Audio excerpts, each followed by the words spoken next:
제가 지난 시간에 우리 개신교 개혁 신학자들이 루터와 칼빈과 트윈그릴과 여러 그 외에 여러 가지 학자들이 개혁자들이 많은데 카톨릭과 전혀 합칠 수 없는, 또 거기에서부터 나올 수밖에 없고, 또 그들이 이 개혁자들을 종교 파문을 해서 추방시켰던 그 이유를 내가 지난 시간에 말씀을 드렸는데, 여러분 우리가 이 개혁 신학을 너무 쉽게 그냥 간단하게 넘어가 버리는 거예요.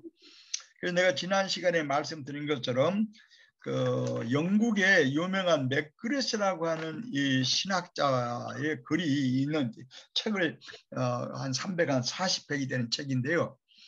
이 책을 내가 자세히 읽고 보니까 우리 종교 개혁을 시작하고 알고 있는 우리 모든 신학자들과 목사님들께서 너무 그렇게 그냥 스킵 오버했거든, 넘어가 버리는, 쉽게 가볍게 넘어간 것들이 너무 많다고 생각이 들어요.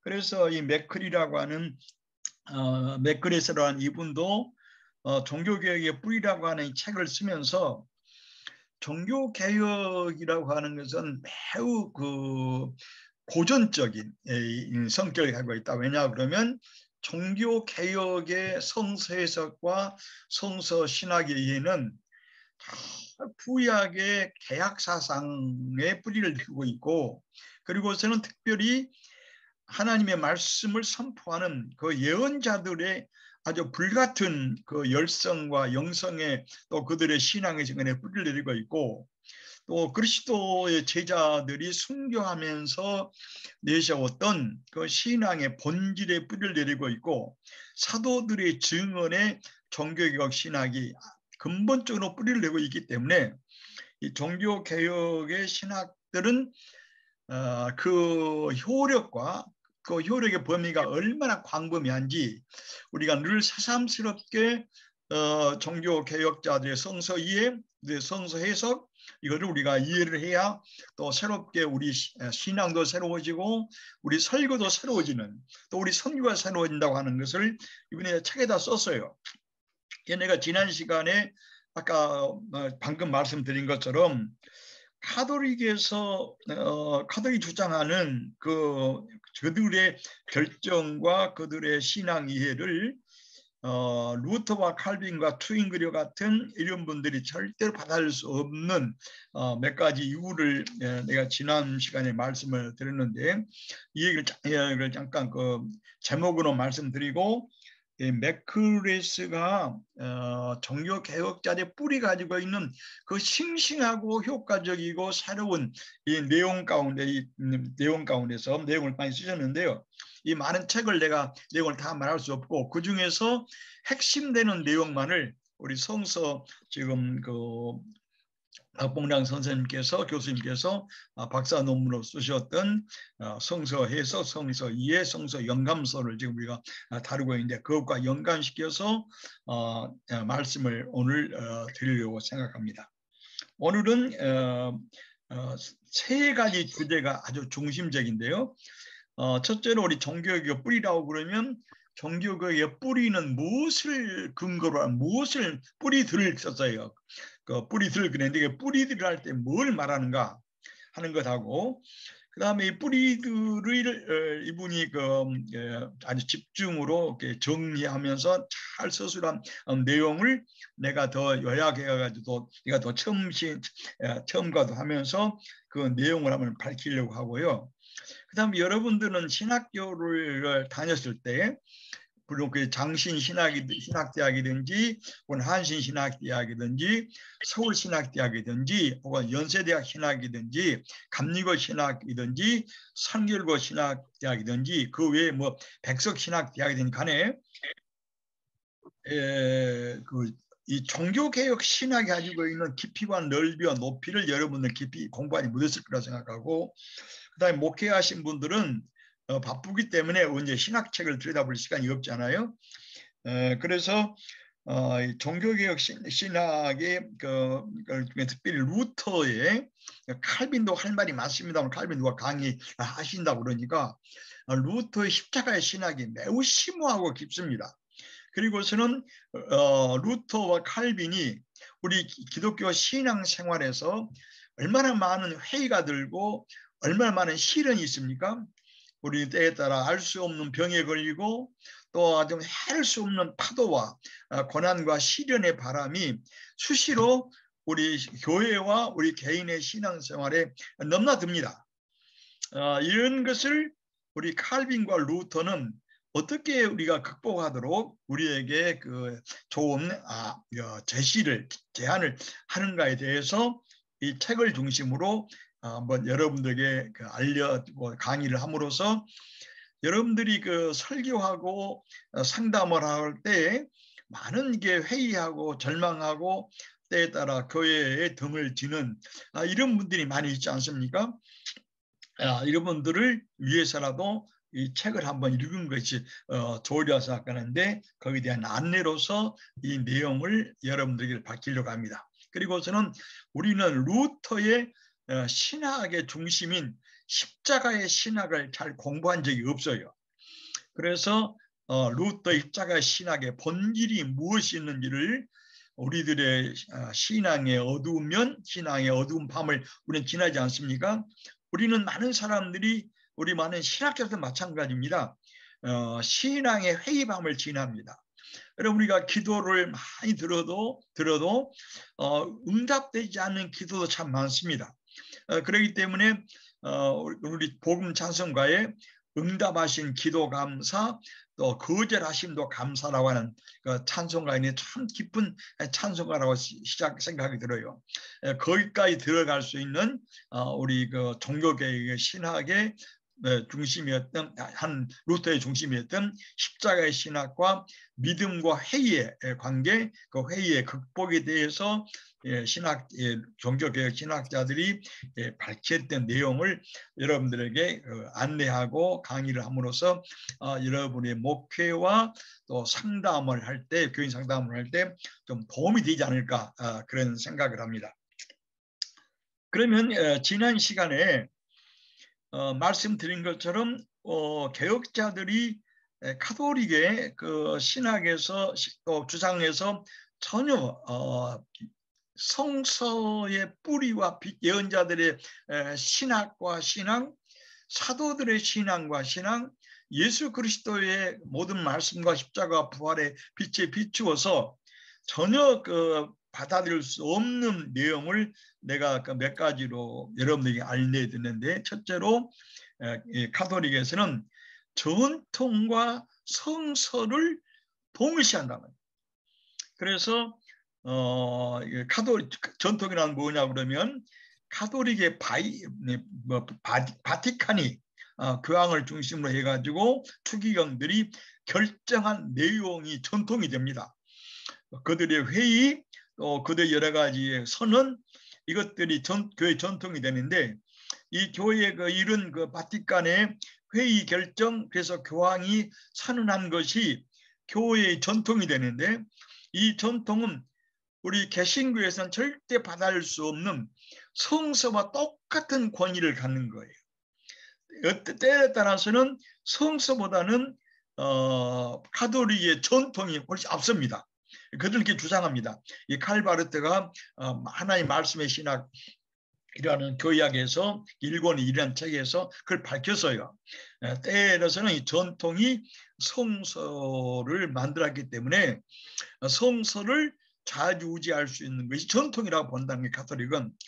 그러나 바르트는 뭐라고 이렇게 책에서 주장하시냐고 그러면 이 교회의 성서를 만드는 것은 전통이 아니고 하나님이 여긴 성령께서 교회의 생명의 근원인 성서를 만드셨다. 이렇게 바르트는 교약 1권을 하나님의 말씀의 신학에서 밝히고, 이것을 루터와 칼빈의 경우에는 이 전통이 아니라 솔라 스크립투라, 성서만이 우리의 생명과 구원을 좌지우지한 유일한 생명의 원천이고, 하나님께서 성서를 통해서 우리에게 오늘도 이전에 말씀하신 하나님께서 지금도 성서를 통해서 말씀하시니 성서 위에 어떤 것도 교회를 서게 하고 넘어지게 하는 권위가 없다고 그렇게 주장을 해서 성서만이라고 하는 이 주장을 냈습니다. 이따 성서만이라고 할 때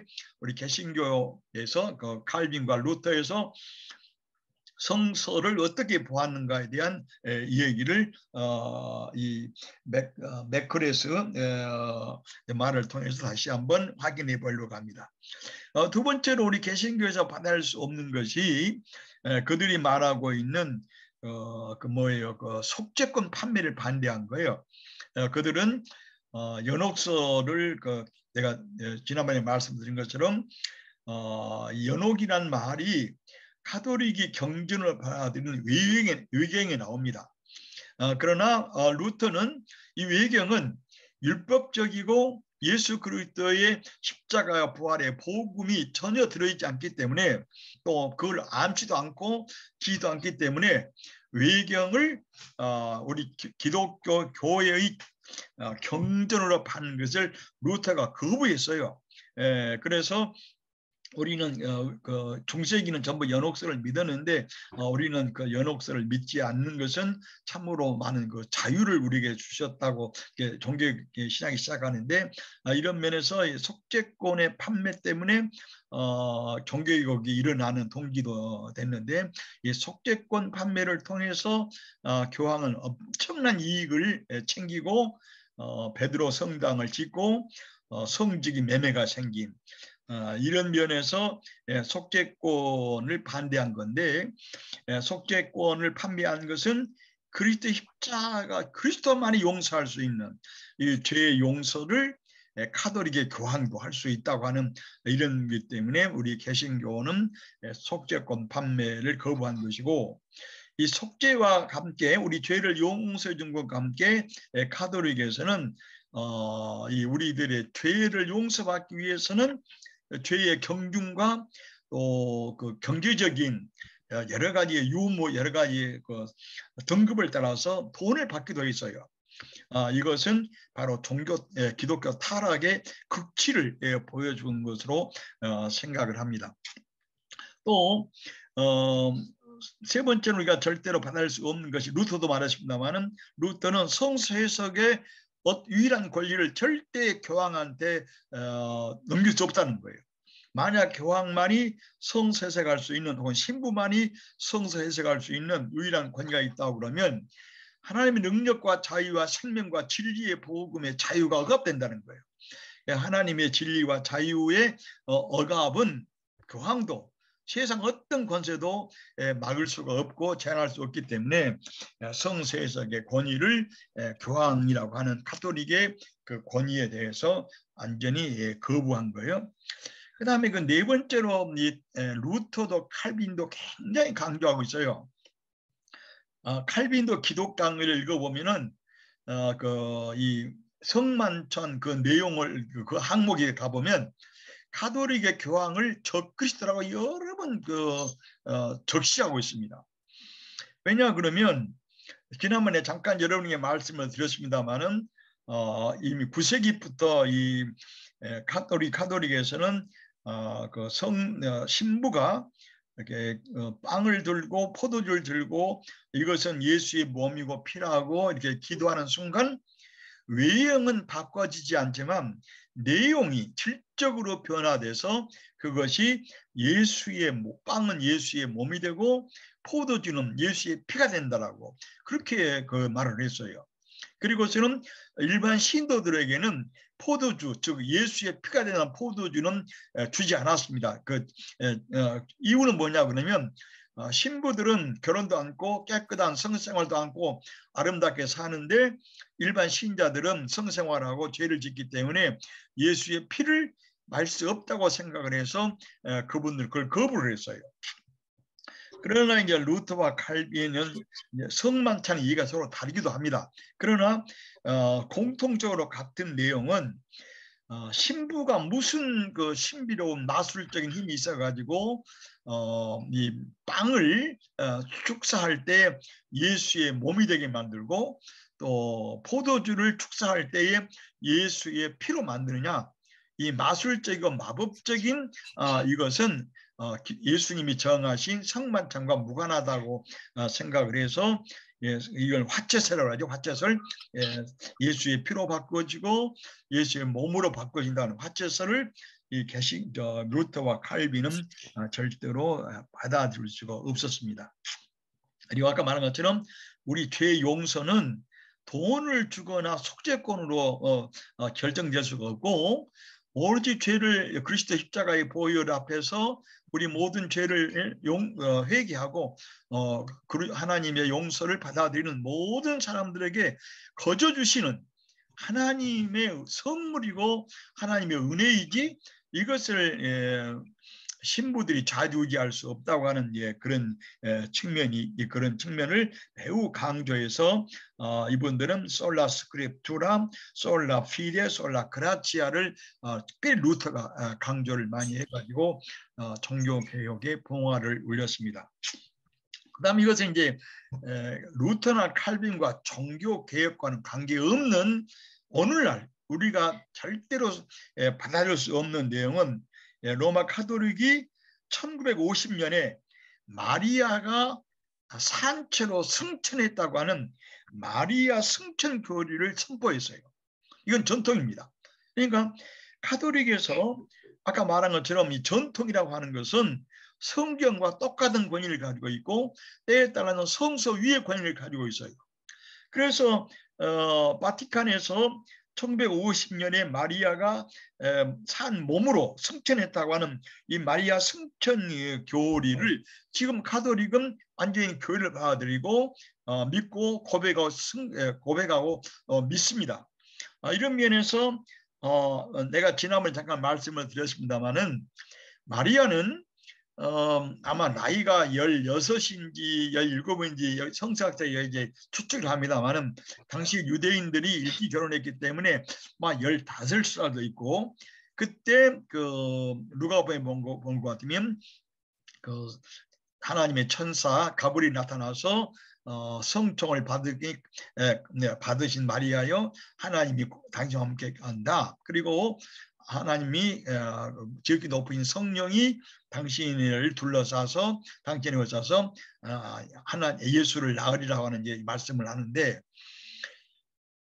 마리아가 처음에는 우리 누가복음을 보면 당황하고 받아들이기 어려워하지만 그렇게 설득을 해서 주님의 여종이니 주의 뜻대로 하라고 하지 않습니까? 이것은 마리아에게는 엄청난 희생과 죽음을 각오한 거예요. 여러분 지금도 마찬가지지만 이런 구약에서 결혼하기 전에 처녀가 성관계를 하는 것은 다 돌로 쳐서 죽이지 않습니까? 지금도 이슬람은 그렇게 돌로 쳐 죽이잖아요. 처녀들이 그 간음을. 그런데 그때 당시에 마리아는 아까 이 마리아를 이렇게 생각할 때마다 참으로 마리아는 죽기를 각오하고 하나님의 명령과 말씀을 수용을 하고 받아들였어요. 만약 이것이 그 요셉이는 마태복음 보고 같으면 의인이기 때문에 그걸 밝히지 않았다고 그러는데, 만약에 요셉이가 나쁜 마음을 가지고 그걸 밝혔으면 아마 마리아는 가정에서 또 동네에서 아마 돌을 맞아 죽었을 거예요. 저주스러운 죽음을 했을 것인데, 그런 모든 희생과 고통과 죽음을 각오하고 마리아는 하나님의 그 말씀을 가브리엘의 그 전하는 말을 받아들이면서 주님의 여자 종이니 여종이니 뜻대로 하시라고. 이것은 아마 순교를 각오한 결정 아니겠습니까? 그리고 예수님을 행성 돌보고 따라다니며 예수님께 십자가에다 달려 돌아가실 때 얼마나 아프고 고통스러웠을 것이며, 마리아가 당한 그 시련과 고통과 아픔과 절통한 심정을 또 사실을 누가 헤아릴 수 있겠어요? 이런 엄청난 마리아의 믿음과 헌신과 희생에도 불구하고 이 마리아를 예수와 우리 사이의 기도의 중개자로 삼고, 또 그가 1950년에 승천했다고 하는 카톨릭의 이 결정이 아주 그분이 카톨릭의 전통인데, 이건 우리가 수용할 수 없는 문제예요. 이것을 내가 지난 시간에 그 말씀을 드렸는데 그리고 가톨릭의 성서 해석과 성서 이해의 말씀을 제가 잠깐 일 전에 말씀을 드렸고 이 시간에는 아까 내가 말씀드린 것처럼 그 맥커리스가 쓴 종교 개혁의 뿌리라고 하는 것을 가지고 크게 어떤 세 가지의 주제로 요약해서 여러분에게 그 말씀을 드리려고 이때가 준비를 했습니다.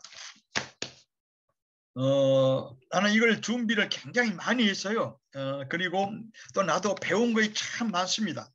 나는 칼빈의 기독 강의를 한 25년을 강의를 했는데 칼빈의 기독 강의를 강의하면서 그 당시에 불란스라든지 유럽의 종교, 사회적인, 정치적인 모든 현실들 다 살펴봤어요.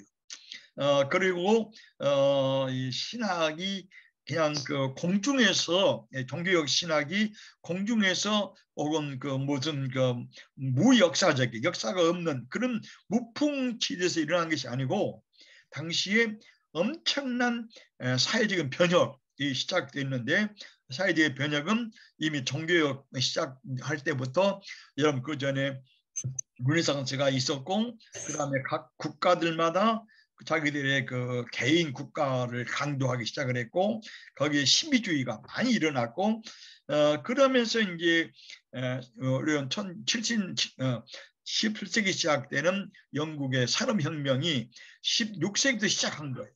이때 도시화가 시작돼요.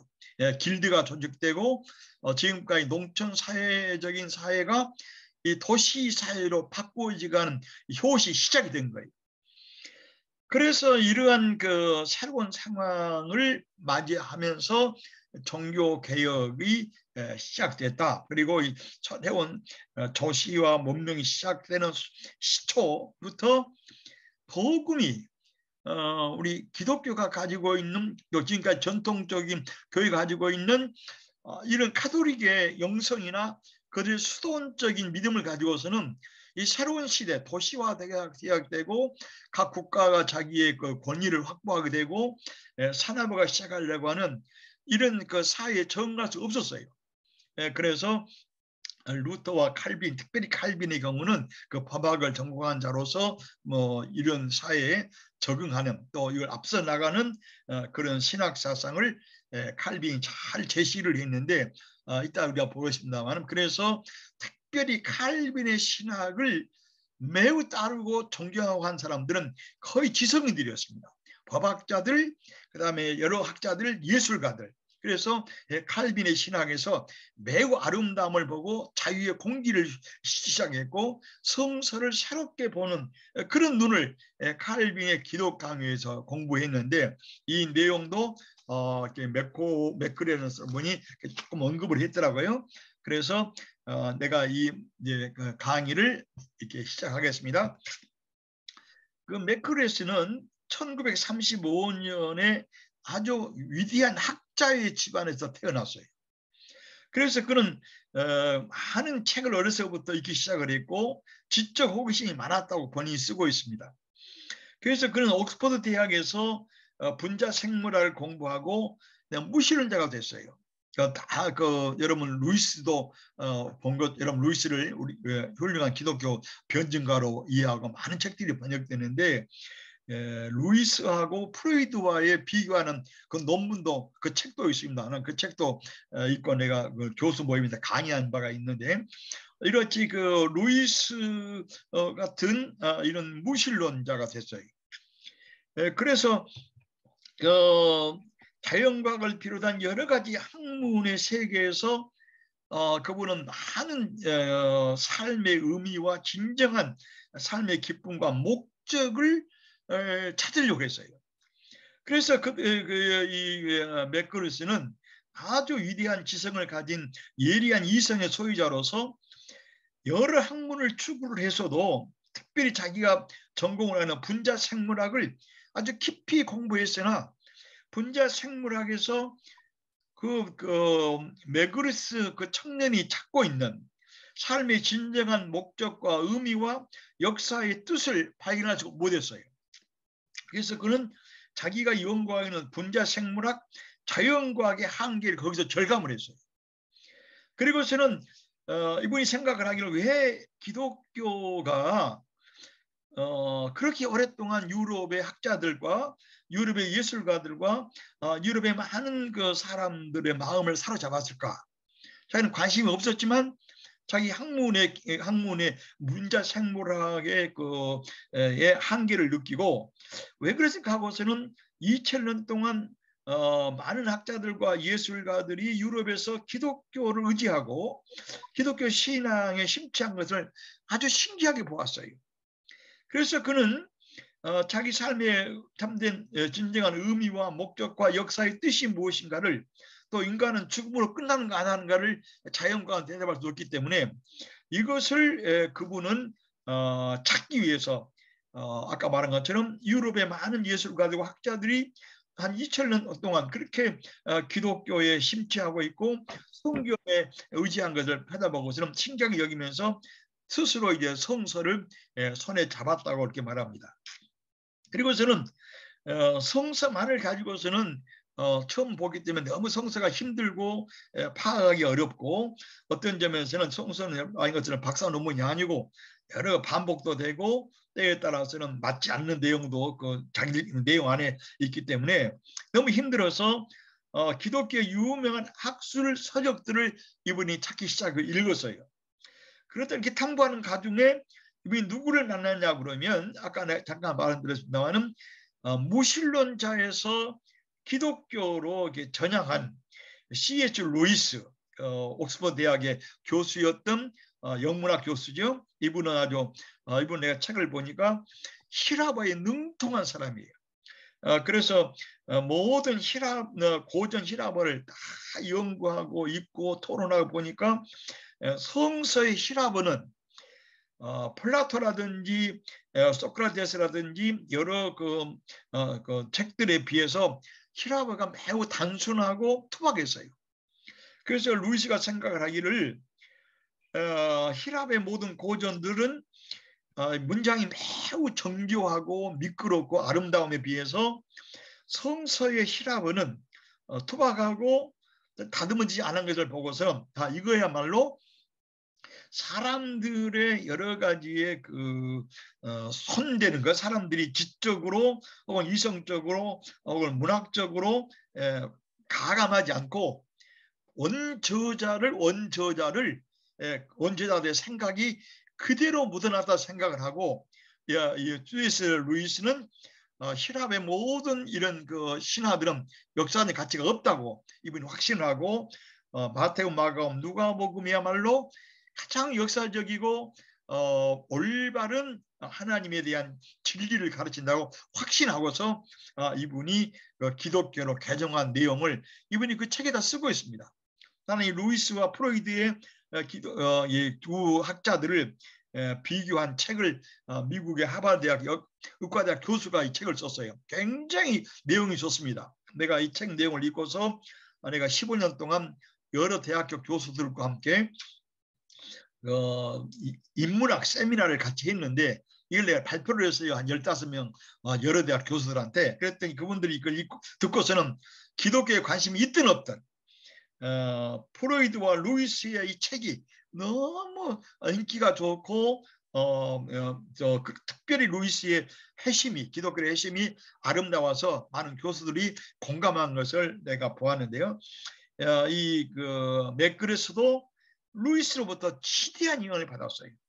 그리고서는 이분이 기독교로 개종을 한 다음에 자기가 아까 말한 것처럼 그렇게 옥스퍼드 대학에서 분자 생물학을 연구하고 또 실험실에서 생물의 근원을 찾아보고 인생의 참된 의미와 역사의 목적을 찾아보려서 못 찾았는데 이 루이스로부터 그다음에 자기가 읽었던 성서로부터 유명한 기독교의 학술 서적들 그분이 많은 어거스틴을 읽었고 그다음 나중에는 결국 이분이 루터와 칼빈을 읽었어요. 그래서 비로소 루터와 칼빈의 특별히 칼빈의 기독강을 이분이 읽고서는 정말 성서가 얼마나 중요하고 아름다운 책이며 인간 정신 문화와 인간 예술 분야에서 가장 창의적인 책이라는 것을 이 맥그레스가 아주 그걸 확인을 하고 거기서 기독교 신앙의 진인 놀라운 정신적인 보완을 이분이 발견했다고 그렇게 쓰고 있습니다. 정말로 그렇게 생각해요. 우리가 우리가 너무 성서의 말씀을 그냥 쉽게 넘어가지 말고 지난번에 우리가 루터와 칼빈이 말했습니다만 특히 루터가 말한 것처럼 성서의 단어 하나, 문장들 또 문구들을 깊이 살피면 거기에 영원히 무궁무궁한 하나님의 진리와 생명의 샘이 흐르고 있는 것이 성서가 가지고 있는 특별한 성격이 아닙니까? 이것을 맥그레스가 발견하고 자기가 이 분자 생물학을 해서 박사 논문 다 쓰고 그 방면으로 교수로 나가려다가 이분이 옥스퍼드 대학에서 신학을 공부하고 또 문학을 공부하고 깊이 기독교 신학에 침투해서 이분이 옥스퍼드 대학에서 신학과 과학 교수로 임명이 돼가지고 강의했던 분입니다. 그런 면에서 이 맥그레스의 종교의 그 뿌리를 우리가 다시 본다고 하는 것은 우리 한국의 무신론들이 얼마나 팽창하고 있고 또 반기독교적이고 비기독교적이며 또 이런 여러 이단들이 판을 치는 이런 상황에서 우리 신앙의 순수한 본질을 다시 회복하고 또 참된 하나님의 말씀의 진리의 셈으로 우리를 이끌어 들어가는데 매우 도움이 되는 이런 저서라고 생각을 합니다. 그래서 내가 말한 것처럼 이 내용을 다 말씀드리기 어렵고 이 사람 이 맥그레스의 종교의 뿌리들 가운데서 크게 줄거리로 세 가지로 나누어서 말씀드리려고 하는데 종교 개혁은 이분들의 가르침에 가면은 이분의 책에 가면 기독교의 뿌리로 돌아가자는 운동이었잖아요. 기독교의 뿌리.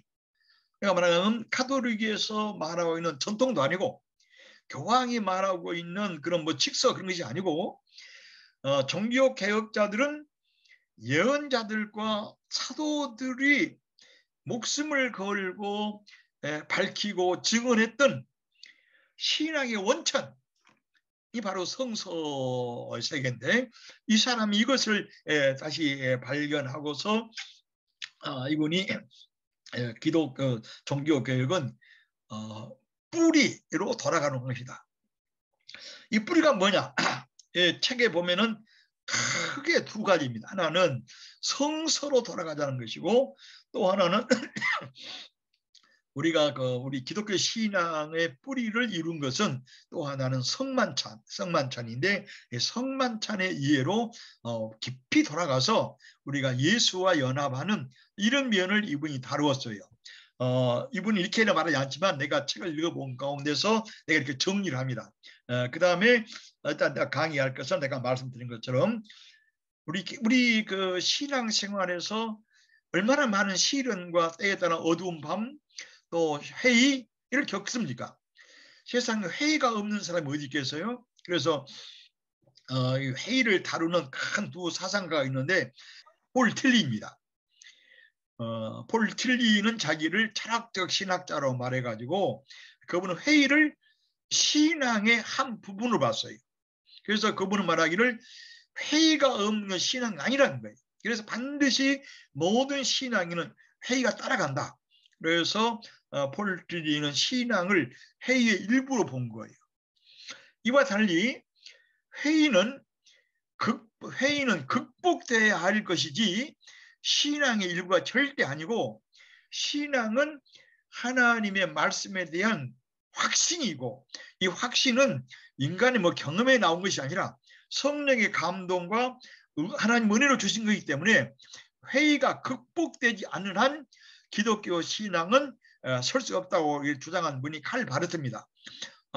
나는 발레 공부할 때 두 분의 세미나를 다 해봤는데 이런 면에서 아까 말한 것처럼 루터가 말한 세 번째 말한 십자가의 신학 의해서 신앙과 회의를 다룹니다. 칼빈과 함께. 그래서 이걸 어떻게 우리가 목회하면서 또 설교하면서 상담하면서 우리 교인들에게 이걸 알릴 것인가에 대해서 내가 말한 것처럼 또 책에서 제시한 것처럼 여러분에게 좀 전달하고 내가 이해하고 깨닫는 바를 여러분에게 말씀드림으로써 여러분의 목회 생활에 좀 도움이 됐으면 좋겠다고 그렇게 생각이 듭니다.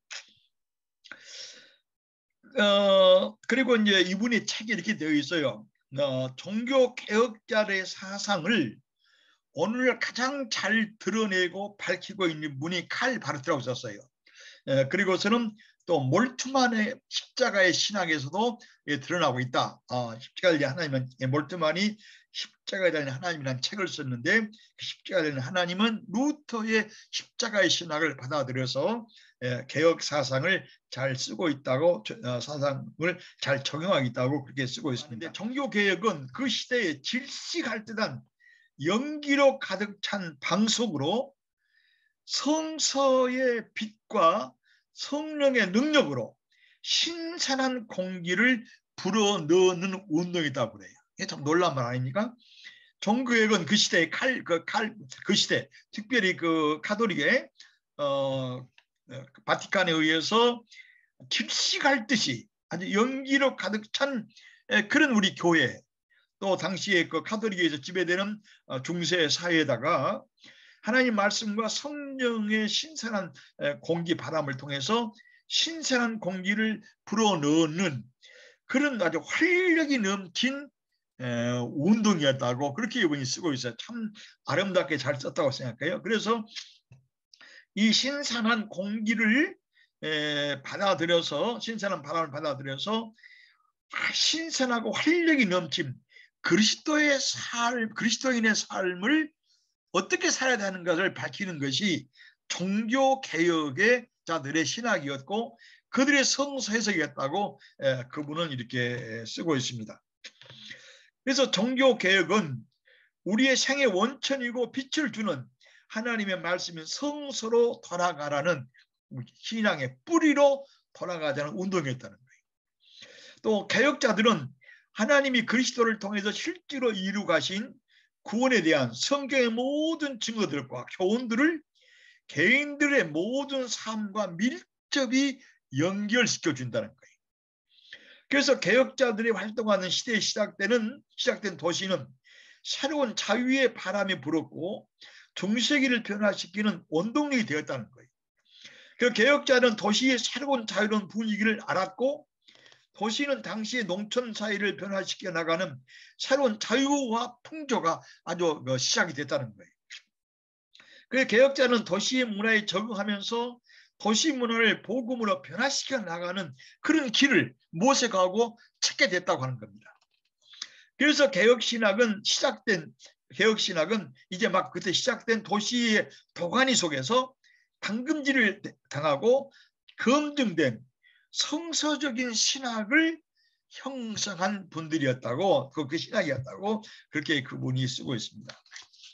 그래서 이분은 순결한 기독교의 그 신앙의 진리는 다음과 같은 것에 연결되어 있다고 시작하는데, 하나님을 참으로 인식하고 깨닫는 자들에게 성서의 하나님은 시인자들의 정신과 의식을 변화시키고 사회를 근본적으로 자유롭게 할 수 있는 능력을 가지고 있다고 종교 개혁자들은 확신했다는 거예요.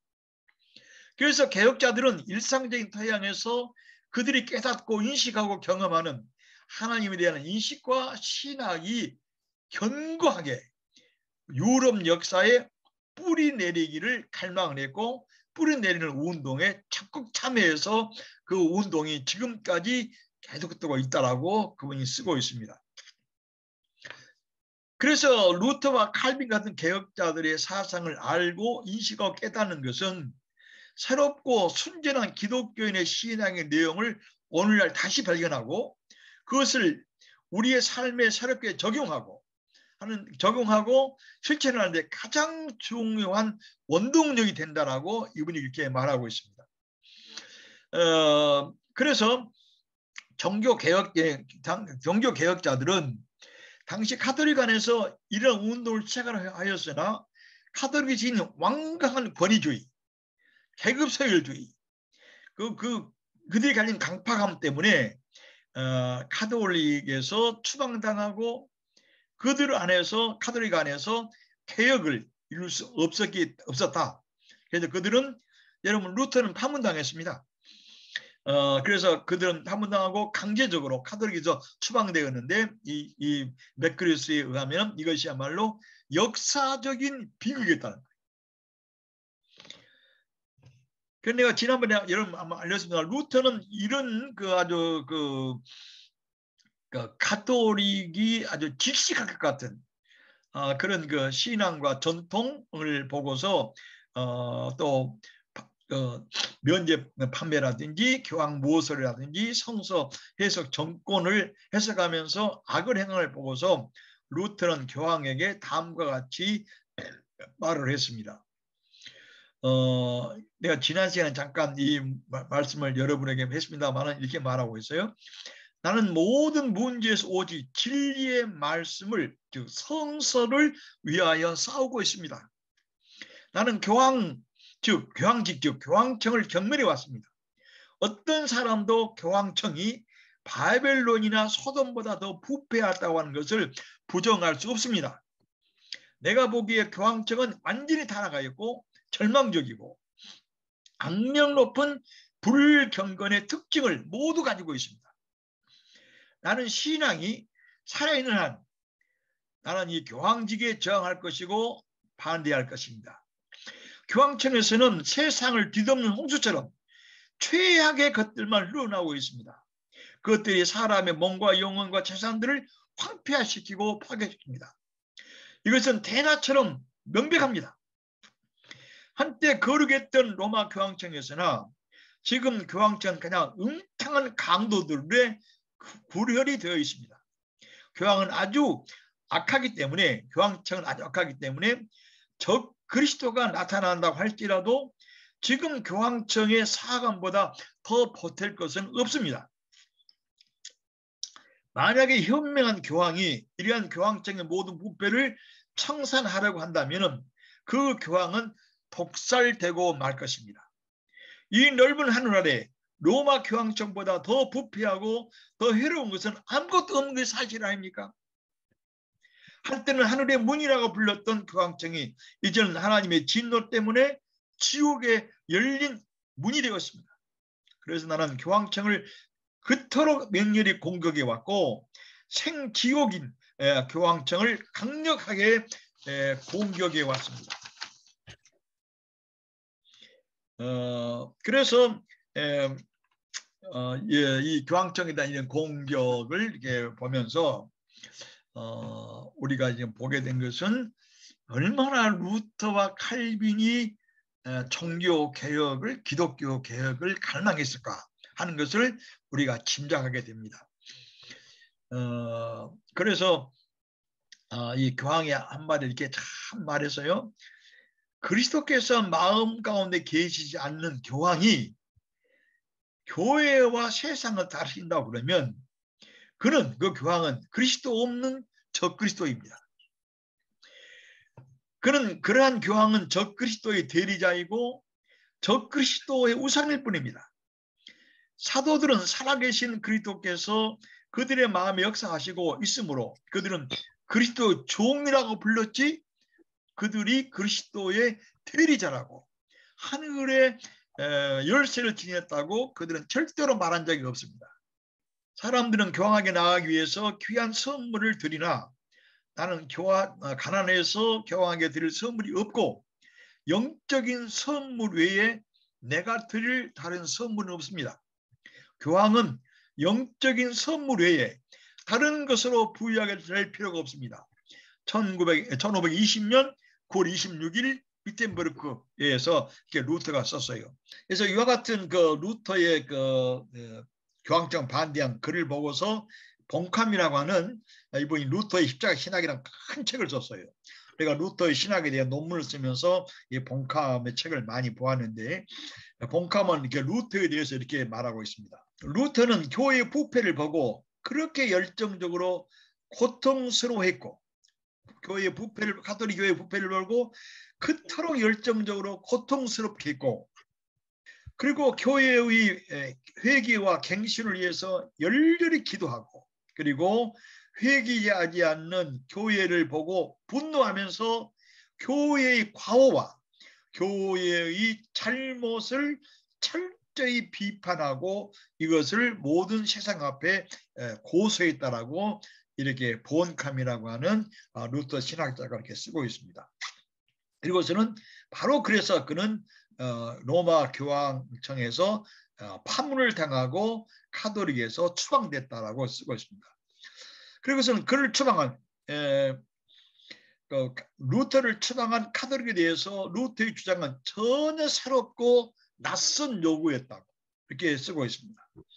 그 이전에 이러한 교회의 개혁이 있었으나 그것은 외적인 것이었고 내부로부터 철저한 개혁을 부르짖은 것은 루터에게서 본격적으로 화산처럼 일어났다고 그렇게 그 본감이 쓰고 있어요.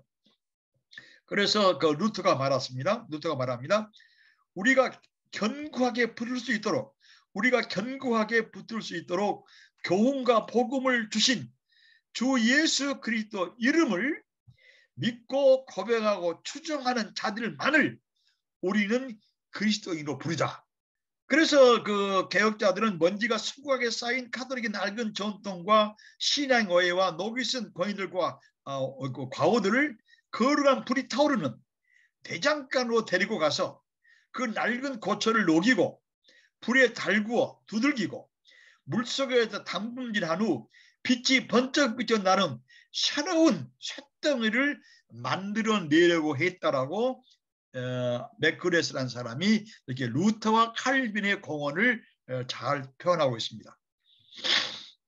그래서 종교개혁의 신학이 들어간 나라에서 중세기 서구 사회를 개혁하고 당시 새로운 사회의 문화와 정치 사회가 제기하는 요구들을 수용하고 새롭게 만들어가는 새로운 사회와 정신문화를 창조한 것은 개혁신학이라고 또 개혁신학이라고 맥그레스가 이렇게 쓰고 있는데 오늘 우리가 한번 이 종교개혁을 이렇게 돌아다 보면서 우리 교회만 아니라 뭐 우리 한국교회도 많이 개혁할 필요가 있겠지만 우리 한국교회와 복음과 사회적인 관계에서도 이 개혁자들의 이 눈부신 활동과 신학의 내용을 다시 한번 우리가 살펴볼 필요가 있다고 이렇게 생각합니다. 그래서 당시의 사람들은 수도원의 신앙생활과 그들의 가르침에서 아무런 도움과 영향을 받지 못했다는 거예요. 수도원의 신앙생활과 영성은 이 일상생활과 또 교인들의 삶과 아주 동떨어진 것이었기 때문이에요. 새로운 도시들의 발생과 종교개혁과 신자의 새로운 방식을 수도원에서 이제 시장터로 옮겼어요. 그래서 종교개혁 사상들은 새로운 시대의 도전에 복음적 응답이라고 이렇게 말합니다.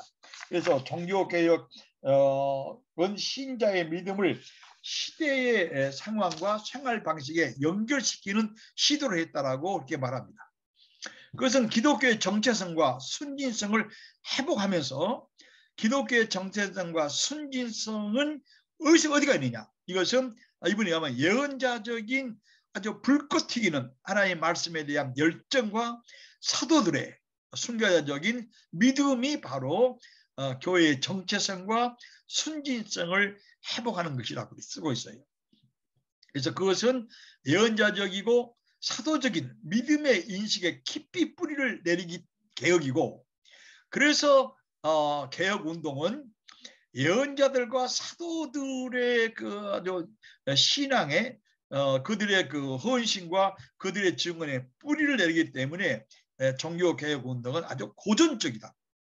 동시에 이 고전적인 우리 기독교의 신앙이 이 종교 개혁자들에서 발견되고 이것이 역동적으로 됐는데 바로 이것은 이제 시작되는 새로운 도시 문화와 사회가 질문하고 도전하는 여러 가지 문제에 대해서 대답을 하는 것에 충분했기 때문에 이 종교 개혁 운동은 매우 혁신적이고 근대적이었다라고 이분이 그 37페이지라는 책에서 아주 자세히 기록하고 있습니다.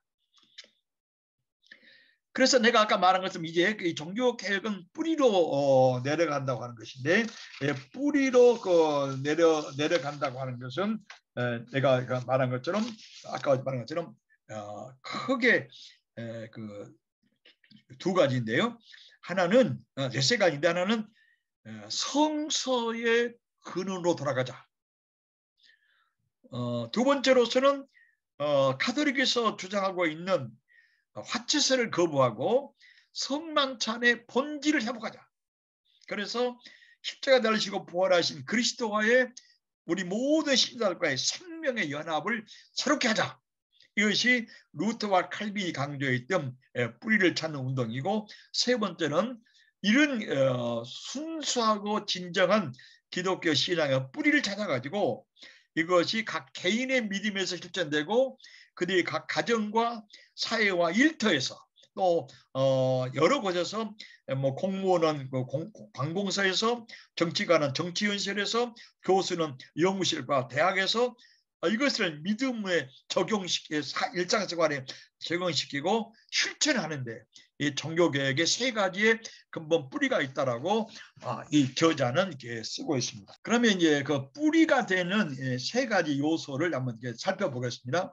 이들이 종교개혁 신앙을 위한 요소는 기독교 뿌리로 돌아가자는 것인데, 그것은 말씀 연구와 성만찬과 이 자기들이 깨닫고 이해하고 있는 순수하고 진정한 기독교 신앙의 진리를 일상생활에 그대로 적용하고 실천하자는 이 세 가지 주제인데, 첫째로 성경 연구입니다. 가톨릭은 신자들이 성경을 읽는 것을 반대했습니다. 성서 해석권은 오직 신부에게 있었고 교황이 있었어요. 그래서 개신교는 성경 연구와 말씀을 깊이 묵상하는 걸 통해서 가톨릭에서 전혀 이해하지 못하고 알지 못한 신앙생활을 위한 풍성한 양분을 성경에서 얻었다는 거예요. 그래서 성서는 신앙을 낳고 자라가는 근원적인 모태이름, 영광스럽고 두려운 하나님 자신이 성서를 통하여 이전에도 말씀하시고 지금도 말씀하시고 장께도 말씀하시기 때문에 하나님은 성서에 놀라운 권위를 부여하셨고 우리에게 성서를 그래도 주셨다는 것이죠. 그래서 개혁자는 성서를 읽고 묵상하는 것과 그리 깨닫고 이해한 바를 일상생활에 적용하는 것에 아주 집중했다는 거예요. 그래서 종교개혁 신앙은 일상생활에 이루어지는 삶에 깊이 뿌리를 내렸다. 신자들이 믿음에 굳게 서서 세상의 질서가 바르게 설립되도록 힘써서 노력해야 되고, 일상생활에 하나님의 평화와 뜻이 드러나도록 힘을 써야 되겠다.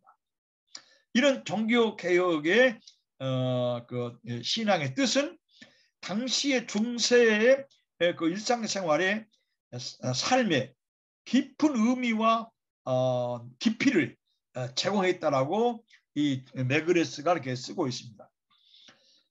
이런 측면에서 종교개혁의 그 신앙활동은 그 활동장이 수도원에서 가정으로, 직장으로 옮겨졌고, 또 그 종교개혁의 신앙의 활동의 장은 모든 시민들이 또 농부들이 일하고 있는 일터로 다 옮겨갔기 때문에 가톨릭과 전혀 다른 신앙 형태가 나타났고 새로운 사회를 구성하는 원동력을 제공했다라고 이 종교개혁 신학이라고 이 메그레스가 이렇게 쓴 것을 보고 참 잘했다, 잘 썼다 생각이 들었습니다.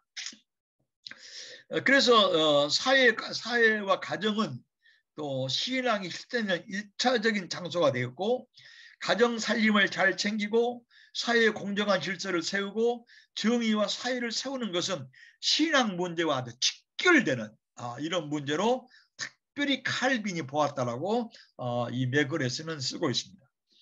그래서 현재 세계에 대한 새로운 의미와 방향을 주고 싶었던 신흥 전문가들, 현재의 이제 새로운 도시가 시작되고 새로운 사회의 물결이 일어나려고 하는 이런 세계에 새로운 의미와 방향을 찾고 싶었던 많은 전문가들, 신흥 전문가들이 칼빈의 개혁사상과 루터의 종교개혁사상을 매우 관심을 했고 중시했고 그분들의 책을 탐독했다고 이렇게 쓰고 있어요. 그래서 신자들이 세상으로 나가서 하나님께 영광을 돌리고 그분을 섬기고 나가서 그분을 선포하도록 신자들을 길러낸 것은 종교개혁 신학이었답니다. 이걸 이 사람이 83페이지 이렇게 쓰고 있어요. 그래서 이분이 그 칼빈이 이렇게 말을 했습니다. 당신이 담대하게 세상으로 들어가지 않는다면 하나님이 당신을 통하여 일하시는 기회를 거부하는 것이다. 이거 놀라운 말 아닙니까? 우리 신자들이 담대하게 우리가 일하는 일터로 돌아가서 하나님의 그 평화를 또 하나님의 뜻을 하나님의 정의를 이렇게 실현하도록 이렇게 일하지 않으면 하나님이 당신을 통해서 일하는 기회를 여러분들은 거부하는 것이다. 그래서 개혁은 신자들이 그들의 신앙을 확고히 유지하고 발전시키면서 동시에 세상으로 나가서 그들이 지닌 신앙의 신실함을, 우리가 지닌 신앙의 진리, 신실함을 세상 앞에서 증거하도록 한 것이 개혁자들의 모토였다고 우리가 생각할 수 있습니다. 그래서 개혁자는 이렇게 성경으로 돌아가서 신선한 양분과 공기를 먹고 마시고 도전을 받고 새로운 힘과 용기와 지혜를 얻으면서 기독교의 순전한 복음의 진리를 다시 찾고 이 세상과의 관련성에서 복음의 밑을 드러내는 것을 힘썼다라고 그렇게 쓰고 있습니다. 이게 이제 성서의 이해가 두 번째로 뿌리로 돌아가는 것 두 번째로서는 개혁자들은 성서를 주석한 분들이고 대설교가들이에요. 그러니까 성서만 한 것이 아니라 개혁자들은 여러분 우리 칼빈이 성서 주석을 다 썼는데 요한계시록만 썼어요. 그리고 루터도 다 주석을 썼습니다. 그런 점에서 성서를 깊이 이해하려면 주석적인 연구가 필요하다는 거예요. 그래서 종교개혁자들은 위대한 대설교가였고 대학자들이었지만 성서 주석, 하나님의 말씀 단어 하나하나에 목숨을 걸고 그 속에 들어있는 광맥을 파내기 위해서 집중으로 노력을 해가지고 그분들은 성서 신학자들이었다는 거예요. 그래서 성경을 이야기한 어려운 성서의 문구들을 그들은 아주 깊이 넓게 모든 사람 이해하도록 설명하고 성경 안에서 중요한 요점들을 발견해내고 그 내용들 모든 교인들이 인식하고 깨달을 수 있도록 확인시켜준 이 작업을 한 사람들이 성경을 중심으로 도전하려고 하는 성경을 그냥 가르친 것만 아니라 그런 깊이 내적으로 연구해서 노력했다라고 이렇게 쓰고 있습니다. 그래서 이렇게 말하는데요. 그래서 모든 카톨릭은 지금까지 성경을 못 읽게 했고 성경을 그 도서관에 있었지만 열쇠를 쳐놓고 성경을 아무도 못 읽기면 신부 외에는 성경을 못 읽게 만든 거예요. 그런데 개혁자는 성경을 모든 사람들에게 읽고 친숙하게 하도록 번역해냈고 루터는 성경을 번역했지 않습니까? 그래서 모든 사람들이 그 성경을 친숙하게 하나님 말씀으로 가깝게 하게 만들고 그 안에서 영적인 보화를 발견하고 신앙생활을 풍성히 하는데 크게 공헌한 분들이 바로 개혁자들로서 이런 성서를 주석한 분들이고 대설교가들이었다. 그래서 루터, 칼빈, 트윙글리, 멜랑키톤 이분들은 아주 귀중한 성서 주석가들인데 성서의 깊은 주석을 통하지 아니하고서는 지금도 우리가 성서에 깊이 들어있는 보화의 광맥을 파내기 힘들 것입니다. 세 번째로 이분들은 이제 성서만 아니라 성서 신학을 다룬 작품들을 읽게 만들고 깨닫게 하면서도 칼빈의 기독교 강요는 성서를 일관되게 보기 위한 아주 훌륭하게 공헌한 그 책이었어요. 그래서 그 칼빈이 기독강요를 서론을 보면은 칼빈이 쓰고 있어요. 자기가 기독강요를 쓴 5가지 목적을 쓰고 있는데 첫 번째가 목적이 그겁니다. 하나님의 말씀을 아주 목마른 사슴이 신음을 좀 찾기를 원하지만 성서가 너무 복잡하고 또 오랫동안 열쇠로 채워놨기 때문에 성서가 뭔지 몰라요. 그래서 성서를 이제 번역해가지고 읽게 되는 모든 신자들, 그 다음에 신학을 공부한 학생들에게 성경이 무엇인가를 깨닫고 알기 위해서 자기가 이 기독강을 쓴다고 기독강을 서문에 쓰고 있어요. 그 다음에 이분이 기독강을 쓴 서문이 또 있습니다. 뭐냐 그러면 유구너라고 여러분 공부했겠죠. 칼빈의 사상을 받아들였던 불란서의 개혁 신앙자들이 유구노인데, 이분들을 가톨릭이 굉장히 박해해가지고 그들의 축제 날에 우리 개신교 신자를 약 10만여 명을 학살하는 장면이 있어요. 그래서 칼빈은 너무 이 가슴이 아프고 진리를 추구하려고 하는 사람들을 화형시키고 칼로 죽이는 불란서의 그 황제를 향해서 이렇게 말합니다. 우리는 절대로 정부를 뒤엎으려고 하는 그런 불순한 사람들이 아니고, 하나님의 순수한 말씀을 우리가 연구하고 깨닫고 알아서 우리의 신앙을 새롭게 하고 우리의 신앙의 빛을 나타내고 한 것이지, 황제를 비난 반대하는 게 아니라고 하는 글을 써서 루이스 그 당시에 그 칼빈이 그 유구노의 많은 사람들을 살리려고 했던 내용이 들어있어요. 여러분들이 유구노에도 공부하는지 모르겠는데, 이렇게 유구노들이 많이 그 불란서에서 죽이고 잡히고 그 재산을 다 압수해 버리니까 유구노들이 다 피란 나왔습니다. 여러분 그 독일 베를린 저쪽 서쪽으로 가보면 유구노들이 그 종교개혁 시절에 독일로 피란은 어마어마한 많은 사람들, 한 3, 4만 명이 있었어요. 그다음에 영국으로도 피란 많이 갔어요. 스위스 제네바로 피란 많이 갔습니다. 네덜란드로 갔어요. 이분들이 전부 중산층이고 기술자였고 은행가들이었기 때문에 유구노를 받아들인 독일이 매우 부흥하게 된 동기가 유구노들 때문이에요. 영국도 마찬가지예요. 영국이 산업혁명을 일으켰을 때 유구노들의 학문이 많이 공헌한 거예요. 그 다음에 제네바가 어마어마한 세계 은행 도시가 됐고, 칼빈이 하나님 나라와 흡사하는 그 나라를 만들고 그럴 때도 유구노들이 들어와가지고 그 은행업이나 시계공업 다 해가지고 제네바를 크게 부흥시켰어요. 그런데 유구노를 이렇게 박해했던 불란서가 당시에 가장 낙후된 나라가 된 거예요. 이런 면에서 이 칼빈과 루터의, 특별히 칼빈의 유구노들이 크게 공헌했다고 하는 것을 세계 발전에 우리가 볼 수가 있습니다. 그다음에 그 네 번째로 뿌리로 돌아가자고 하는 것이 뭐냐 그러면 신자들의 삶의 변화와 실천이에요. 아까 말씀했잖아요. 칼빈은 1939년 기독 강의에서 말하고 있어요. 하나님 말씀과 교리는 혀와 말의 문제가 아니라 다른 학문처럼 우리가 외우고 기억하는 것으로 하나님 말씀과 교리를 이해할 수 없다. 하나님의 말씀이 우리 마음과 영혼 전체를 완전히 소유할 때 우리는 그 말씀을 파악할 수 있고 그 말씀에 붙들린다. 내가 하나님의 말씀을 붙잡는 것이 아니라 하나님 말씀이 우리를 붙든다는 거예요.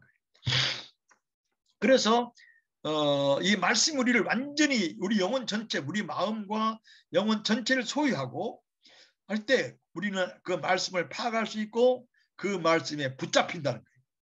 그렇게 되면 하나님 말씀은 우리 마음에 스며들어서 우리 속 사람을 변화시키고 우리는 기쁨으로 그 말씀을 실천하게 된다는 것이죠.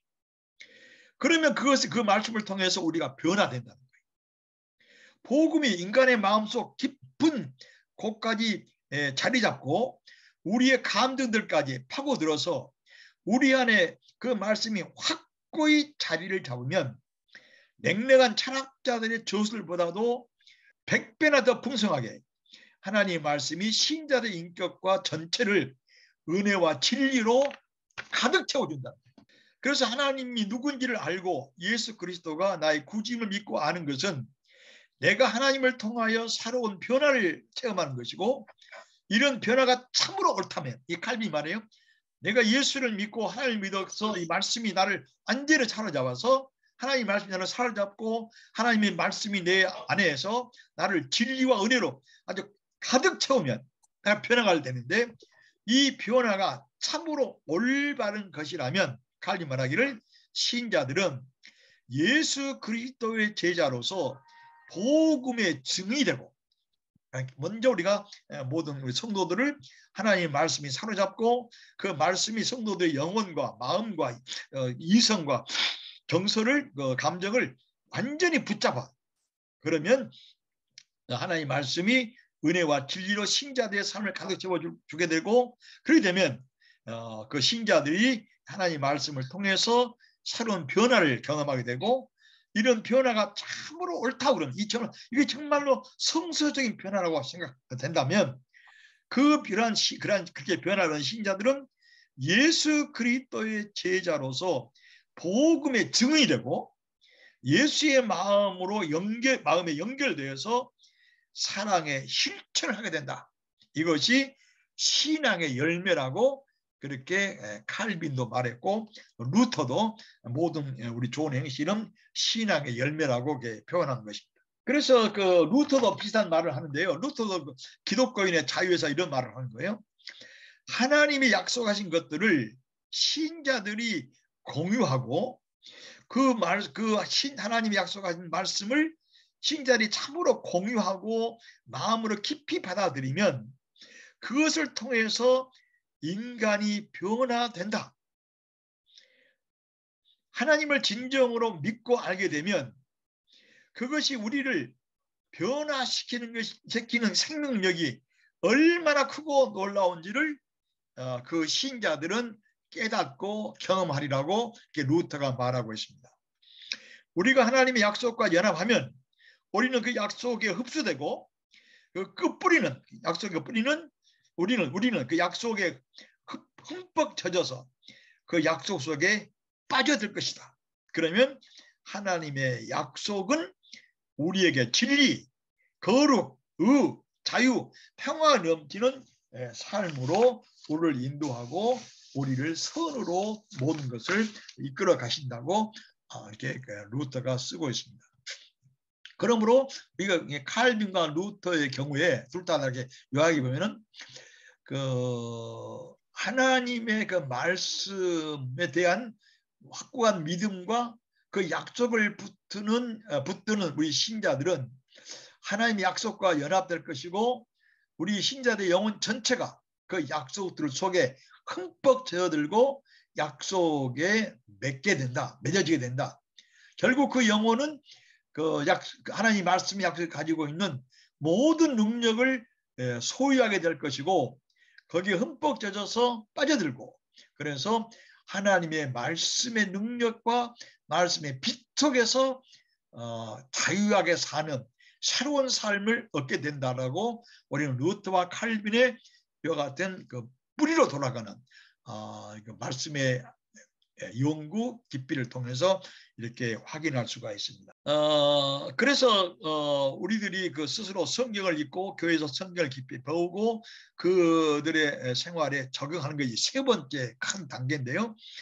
이 종교교육 신도가 하나님의 부르심을 받았다고 하는 것과 그들이 사회의 모든 일터에서 하나님의 백성으로서 살아갈 것을 분명히 강조했습니다. 이건 가톨릭에서 경험하지 못할 새로운 시민의식이라고 맥그레스는 쓰고 있습니다. 개혁자들은 신들이 지상에서 하나님의 나라를 증거하는 하나님의 백성 라오스라는 이 관념을 확고히 신었고 이러한 의미에서 신자들을 하나님의 뜻을 행한다는 측면에서 성직자들과 같은 반열에 에라스무스가 세웠다라고 이 책에서 말하고 있습니다. 이것은 중세의 가톨릭 신부들이 성직자의 독점 무대를 허무는 것이고 모든 하나님의 백성들이 하나님의 마음에 들고 기뻐하시고 선하시는 그런 뜻을 행하는 세상에서 제사장 역할을 하게 만드는 것이 바로 종교개혁의 놀라운 의미였다고 쓰고 있습니다. 여러분 우리 하나에서 배워야 할 것은 이거예요. 여러분 알고는 르네상스를 통해서 국민들이 읽고 쓰는 것과 일반 교육이 널리 퍼지자 성직자와 그러니까 가톨릭 신부들과 신자들 간의 간격이 빠른 속도로 줄어들었어요. 이거에 대해서 신부들은 두려워했어요. 신자들이 성경을 몰라야 무슨 말을 해도 신자는 들을 것인데 이제 종교개혁을 통해서 또 르네상스를 통해서 국민들이 무식했고 익힘 있는 국민들이 읽고 쓰고 또 성경을 배우고 알고 깨닫고 되니까 가톨릭의 신부들이 비성서적으로 살고 있고 그들의 강론이 틀렸다고 하는 것을 깨닫게 되는 매우 성숙한 기독교 신앙인이 탄생됐다는 거예요. 이런 면에서 이렇게 깨닫게 하는 신자들은 성서의 교훈 위에서 세운 복음적 교회를 세우기 위해서 힘차게 전진했다고 우리는 볼 수 있습니다. 그 다음에 우리 종교개혁이 크게 공헌한 것이 여성들도 성경을 스스로 읽고 해석하기 시작하도록 배우기 시작한 거예요. 아마 종교개혁이 아니었더라면 당시에 여성들이 성경을 읽고 해석하고 신앙을 새롭게 하는 이런 표현을 할 수 없었을 거예요. 그래서 종교개혁은 여성들을 천주교 사제들은 이 종교개혁을 통해서 여성들이 결국 목사들이 되지 않겠는가 하는 것을 매우 우려했고 그걸 예견했다고 이 책에서 쓰고 있습니다. 우리 한국에서도 여자 목사들을 안수 주는 것이 기독교 장로회하고 우리 통합측 그 교회에 그다음에 순복음교회에서 목사 안수를 주고 감리교에서 주고 있지 않습니까? 그러나 아직도 합동 측에서는 여자 목사 주지 않죠. 이건 종교개혁 신학에도 어긋난 일입니다. 그래서 프랑스 종교개혁자 코우란 사람이 있었는데 개혁자나 처음 봅니다. 입장에서 프랑스의 종교개혁자 코우는 여성들이 성서를 읽고 이해할 수 있고 복음을 선포하게 될 수 있다고 하는 것, 할 수 있도록 가르치다고 하는 그 이유 때문에 그 천주교에서 화형을 당했어요. 종교개혁은 당시의 보수적인 흐름에 따라서 여성들이 교회에서 사회에서 지도자 되는 것을 보수적으로 보았어요. 그것은 그 당시에 보수적인 여자들을 무시하는 보수적인 흐름에 종교개혁자들도 더 나가지는 못했는데 그렇음에도 불구하고 종교개혁의 성서 연구와 해석과 이해를 통해서 여성들이 또 교육을 통해서 사회에 나가서 일할 수 있는 이런 충분한 지식을 갖추는데 종교개혁이 공헌했다라고 이렇게 볼 수 있습니다. 그래서 아까 제가 잠깐 말씀했습니다마는 종교개혁에 관심을 가진 분들은 거의 교육을 받은 깨어있는 지성인들이었어요. 그래서 15세기의 상류층들은 또 16세기의 상류층들은 대부분 종교개혁 때문에 신약의 개인 사본을 다 소지하고 있었어요. 성경의 사본들은 에라스무스와 멜랑키톤들이 한 것인데 에라스무스와 멜랑키톤이 번역한 성서 사본이 많은 이렇게 그 지성인들 깨어 있는 비판을 가지고 있는 이 신도들 사이에 읽혀져서 이 성서가 그들을 개혁하고 눈을 여는데 크게 공헌한 거예요. 우리나라에도 성서를 한글로 이렇게 번역을 해가지고 초창기에 기독교가 들어왔을 때 한국의 문화에 크게 공헌한 거예요. 당시에 성서만큼 한국 문화와 한글 확장에 공헌한 책이 없습니다. 정말 우리 기독교가 초기에 성서 번역이야말로 한국 문화와 한글 발전에 아주 획기적인 공헌을 한 것이죠. 그래서 이 개혁운동을 통해서 신도들이 성경의 사본들을 읽고 연구하면서 성수 연구 모임이 아주 활발하게 이루어졌어요. 그래서 그런다 이분들이 성경 전체를 보는 눈이 없었어요. 그런데 이런 성경 전체를 꿰뚫어서 하나님 말씀을 읽고 이해할 수 있도록 저술한 책이 아까 말한 것처럼 칼빈의 기독교 강요였습니다. 그래서 곳곳에서 성서 연구 그룹들이 칼빈의 기독 강의를 구입해서 읽으면서 성서를 하나님의 전체적인 말씀으로 이해하고 그다음에 신학의 풍요로움을 가장 잘 표현할 수 있도록 이렇게 도왔습니다. 이것이 칼빈의 기독교 강의였습니다. 그래서 칼빈의 기독 강의를 통하여 신학 공부하지 않는 일반 신자들이 성경을 하나님의 말씀으로 가장 잘 인식하고 깨닫도록 빛을 주었는데 이러한 그 종교 개혁의 새로운 이해 그러니까 이제 성찬식인데 성찬의 이해는 내가 지난해 조금 얘기했습니다. 그다음에 루터의 십자가의 신학이 매우 중요한데 시간이 다 지나가서 말씀하기 어려운데 다음 시간에 카톨릭의 성서 영감론을 완성하면서 가기 전에 말하면서 이 시간에 잘 못했던 종교 개혁에서 그 화채술을 전적으로 거부하고 성찬 신학을 새로 내세운 이유와 내용, 그 효과에 대한 말씀을 드리고 그다음에 아까 말씀드린 것처럼 우리가 교회 현실에서 우리 목사님들의 현실과 또 실제 생활에서 많은 회의와 염려와 근심이 있어요.